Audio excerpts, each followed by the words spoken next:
Where did Egil Skallagrímsson hide his silver?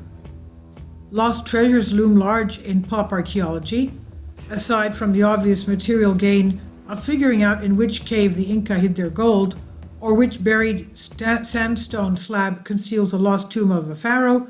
Such hoards are uniquely valuable for what they can tell us about those who hid them. And the Vikings, of course, buried treasure as much as any thief, with a name that literally means raider. These early pirates and their berserker warriors stole much, and much of what they stole remains still uncovered. Much of what we know about the Vikings comes primarily from Icelandic poetic sagas about the gods, kings, warriors, and conquests written hundreds of years after the events occurred. Like any saga, the information in the works may be rooted in past events, but some details are exaggerated because sagas were recited as entertainment. One of the most entertaining and unique Vikings was a man named Egil Skallagrímsson, a poet, warrior, and the source of a hidden treasure still waiting to be found in Iceland. We know much from a mythology, but who was the real man? And where is his hoard of silver? Egil Skallagrímsson, according to the sagas, Skallagrímsson was a lot of things: a war poet, a feared warrior and berserker, and a farmer. He's believed to have been born around 904 AD and died a very old man around 995 AD. Most of what we know about Egil Skallagrímsson comes from the Norse saga known as Egil Saga, in which Egil Skallagrímsson is depicted as an anti-hero. Egil was one of two sons of the respected chieftain Skallagrímr, who was the enemy of King Harald Fairhair of Norway. Skalla plays a significant role in Egil's saga. Egil Skallagrímsson showed that his talents for poetry and his spitfire personality, and at the tender age of 3, chapter 31 of Egil's saga tells the humorous tale of young Egil Skallagrímsson being told by his father that he could not attend a feast his grandfather Ingvar was hosting. Apparently, Egil was a rowdy child, and Skalla didn't want to deal with a drunk and misbehaving son. It seems that the child was a lightweight when it came to booze, which is to be expected of a 3-year-old. Not wanting to miss out on some fun, Egil Skallagrímsson found a horse and rode it to the feast, where he gave his first poetic performance. According to Egil's saga, the child said, "Here I am at the hearth of my host Ingvar, the generous who grants gold to heroic men. Free-handed forester, you'll find no free here, babe, among bards more brilliant than me," he said. And indeed, historians and poets now consider the real Egil Skallagrímsson to be one of the best composers of Old Norse poetry. The king of poems Egil wrote were known as skaldic poems, which were incredibly complex compared to the more common Eddic poetry. And there is heavy use of kennings, complex formal nouns, and the most common form of skaldic verse he composed as drokt vat meter, which means an internal rhythming scheme and lots of alliterations. Egil wrote a dirge when his son died, and this 25-stanza-long poem is said to have been the birth of Nordic personal lyric poetry and the first Old Norse poetic verses to utilize end rhymes. You won't like Egil when he's mad, though. When he became known as a great poet, Egil was also a brutal Viking. When he was either 6 or 7 years old, Egil Skallagrímsson was playing with some local boys when one boy cheated him. Egil became enraged and exhibited the first sign of his future as a berserker by going home, grabbing an axe, and returning to the group of boys to seek revenge. Egil took the axe and split the boy's skull, who cheated him, to the teeth. Berserkers were individuals who would fall into a trance-like state of rage when engaged in battle, and Egil certainly seemed to have this quality.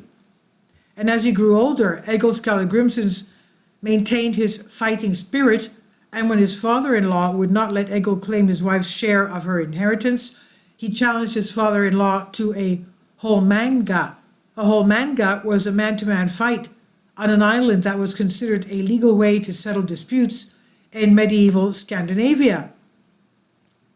A holmanga was to be fought 3 to 7 days following the challenge, and should one of the parties not arrive for their duel, they are the losing party and deemed an outlaw.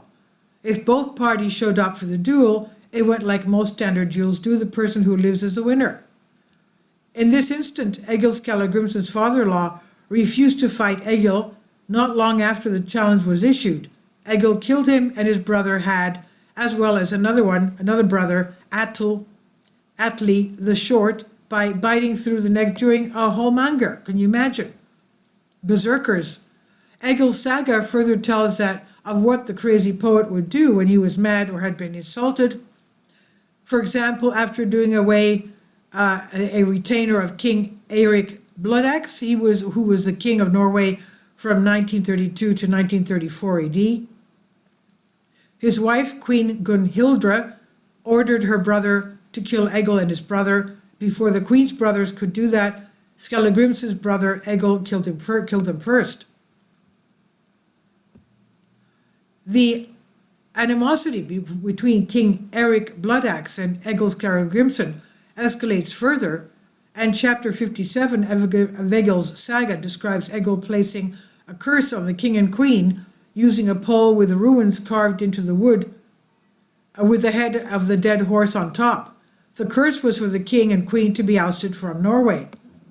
The curse worked because King Eirik Bloodaxe and Gunhilda were forced to flee from the kingdom to the kingdom of Northumbria, where they became, that's in England of course, where they became the new king and queen of that kingdom.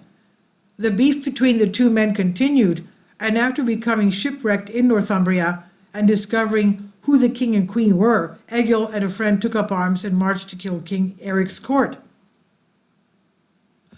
Egil's friend told him he must go and offer the king your head and embrace his foot. I will present your case to him. Egil did just that and composed a short skaldic poem he recited to King Eirik. The king was not impressed by the prose and ordered Egil to be executed immediately. Luckily, Egil's friend convinced King Eirik to wait until morning before doing that to Egil. Egil's friend told him to stay up all night and compose a mighty head-ransom poet known as a drapa for the king, telling him how fabulous and wonderful of a king he was. Egil wrote a 20-stanza long drapa, which can be read in chapter 36 of Egil's saga, and the poem was so good and complex that the King Eirik decided to spare Egil's life.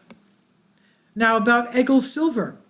In 937 AD, Egil Skallagrímsson and his brother fought for Æthelstan, king of England, during the Battle of Brunberg.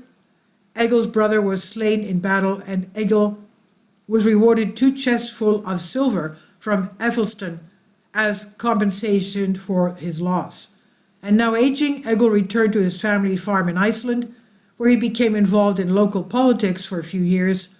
Before his death, Egil took 2 servants and his silver deep into the hills of Mosfell, about 20 kilometers or 12.5 miles to the east of Reykjavik, and there he buried his hoard of silver somewhere.